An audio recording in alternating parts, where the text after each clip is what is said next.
आज भारत के अंदर ही नहीं बल्कि पूरी दुनिया के अंदर एक बार फिर से भगवान श्री राम के आदर्शों को लेकर के एक तगड़ा उत्साह देखने को मिल रहा है।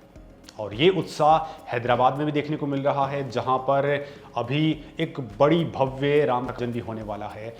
और मेरे साथ में अग्रवाल समाज के बड़े नाम राजेश जी अग्रवाल हैं और इन्होंने एक समाज सेवा के लिए एक बहुत बड़े भवन की आधारशिला भी रख दी है और अब ये हैदराबाद के अंदर भगवान राम के प्रचार में भी जुटे हुए हैं।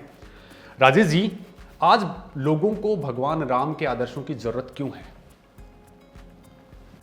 भगवान राम के आदर्शों की जरूरत, भगवान राम जी का जो परिवार था, 4 भाइयों का परिवार था, तो चारों भाइयों में आपस में प्रेम भी बहुत था। जब महाराज दशरथ जी ने राम भगवान का राज्याभिषेक कराने की घोषणा की, तब कुछ कारणवश रातों रात सिचुएशन चेंज हो गया। चेंज होके राम जी को वनवास जाना पड़ा और उनके भाई को राजगद्दी संभालनी पड़ी और उनके भाई भी वो राजगद्दी संभालने को बिल्कुल भी तैयार नहीं थे। फिर राम जी जब जंगल चले गए तो उनके भाई पूरे परिवार के साथ राम जी को वापस बुलाने भी गए कि आप जो है आके फिर से राजबाट संभालो बोल के। लेकिन उस टाइम पे उनके राम जी ने मना करने से तो उनके भाई ने उनकी पादुका रख के राज्य किया। तो इससे अपने को क्या सीखने को मिलता है? बोलता आपस में भाइयों में कितना प्यार था। उनके पिताजी एक बार बोल दिए कि आप जंगल चले जाओ, तो राम भगवान जी जंगल चले गए।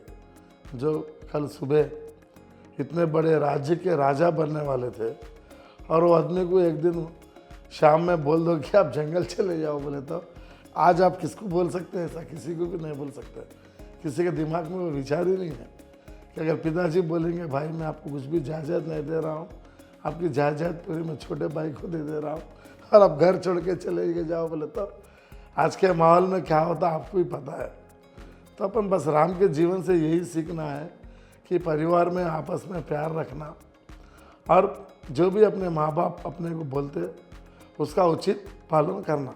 चलो जब उस टाइम पे जो उन्होंने जंगल जाओ बोले वो गलत हुआ होगा, शायद उस टाइम ठीक होगा, इस टाइम तो वो ठीक भी नहीं रहता जंगल जाओ बोलना। लेकिन फिर भी आपस में प्यार करना और अपने माँ बाप के आदेश का पालन करना, उनकी सेवा करना, ये आजकल के बच्चों में विचारों में नहीं है। क्योंकि हम लोग तो जो है साहब हिंदुस्तान आज़ाद होने के 25 साल बाद 35-30 साल बाद पैदा हुए। हमने टेक्नोलॉजी बिल्कुल भी नहीं देखी थी।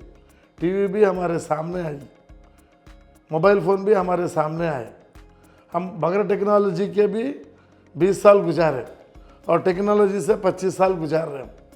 और ये टेक्नोलॉजी के ज़माने में तो भाई भाई से भी बात नहीं करता। फ़ोन में जो है 1000 कॉन्टैक्ट रहते, लेकिन भाई भाई से बात नहीं करता। बेडरूम में बैठे तो भी हर एक जना अपने अपना फ़ोन ही देखते रहता, लेकिन घर में भी फ़ोन से ही बात करते, चैट से बात करते, लेकिन आपस में बात नहीं करते। तो राम के जीवन से यही सीखना है कि अपन आपस में प्रेम से रह के 2 घड़ी प्यार से बात करना और अच्छी तरह ज़िंदगी जीना, लालच नहीं करना, वही सीखना है अपने को। ओके, तो भगवान राम के आदर्शों को आप प्रचार भी कर रहे हैं, आप यहाँ पे एक बहुत बड़ी राम कथा का आयोजन कर रहे हैं, तो क्या कुछ उसके अंदर खास होने वाला है? राम कथा का आयोजन यही है साहब। आज राम भगवान की कहानी तो सबको मालूम है, लेकिन अगर अपन टाइम पे ऐसी राम कथा करके अपने बच्चों को, अपनी बहू बेटियों को, अपनी बहनों को, अपने माता पिता के साथ देखें, तो जो इस टेक्नोलॉजी के युग में विचार बदल रहे हैं, शायद थोड़े बहुत विचार लोगों के बदलना कम हो जाएंगे। भाई अपनी संस्कृति ये है, अपन अपने माँ बाप की बात सुनना, अपन भाई बहनों से प्यार रखना, अपने परिवार से प्यार रखना, अपन गलत काम नहीं करना, सिंपलिसिटी से जीना, सिंपलिसिटी से रहना।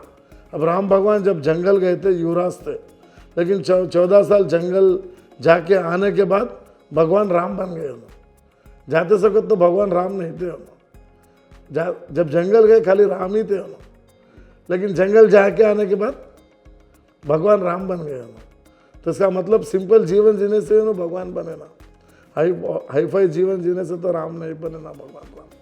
तो अपन भी वही सीखना कि अपने पास कितना भी पैसा रहने दो, कितना भी साधन रहने दो, लेकिन ज़िंदगी अपन सिंपलिसिटी से जीना, अपने भाई बहनों के साथ जीना, अपने परिवार के साथ जीना और अपने परिवार से प्यार रखना।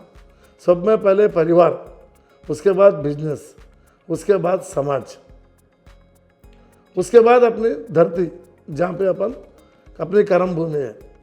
घर अच्छा नहीं रहेगा तो बिजनेस भी अच्छा नहीं रहता, बिजनेस अच्छा नहीं रहेगा तो आप समाज में कहाँ से जाएंगे बोलो आप।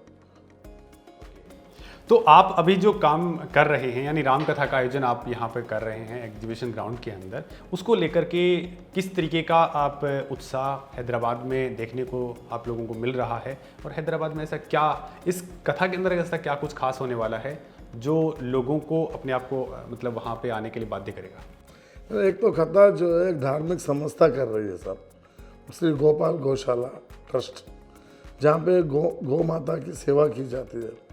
और इसमें गौ माता की सेवा करने में हमारे तुलसी राम जी का बहुत बड़ा योगदान है। एक हमारे मुरली पल्लोड़ जी भी है, उनका भी योगदान बहुत है इस राम कथा में। मतलब समाज का एक ही विचार है साहब कि टेक्नोलॉजी के पीरियड में अपन अपनी धार्मिक संस्कृति खो रहे हैं। तो अपना विचार एक ही है कि थोड़ा धर्म का प्रचार होएगा तो कम से कम अपने परिवार के बच्चों को धर्म के बारे में मालूम पड़ेगा, तो टेक्नोलॉजी के साथ साथ वो धर्म को भी, अपनी संस्कृति को भी अपना के आगे बढ़ेंगे तो उनका जीवन जो है आगे बहुत आसान रहेगा। अगर खाली वो टेक्नोलॉजी को लेके ही आगे बढ़ेंगे और धर्म को, संस्कृति को भूल जाएंगे तो शायद आगे जीवन बहुत मुश्किल हो जाएगा साहब। चलिए साहब, बहुत बहुत धन्यवाद। तो हर इंसान को भगवान श्री राम के जो आदर्श थे उनकी ओर बढ़ना चाहिए, क्योंकि वो आदर्श आज की डेट में हमारे देश के लिए नहीं बल्कि आज पूरी दुनिया के लिए बहुत ज़्यादा ज़रूरी हैं, बहुत ज़्यादा प्रासंगिक हैं। धन्यवाद।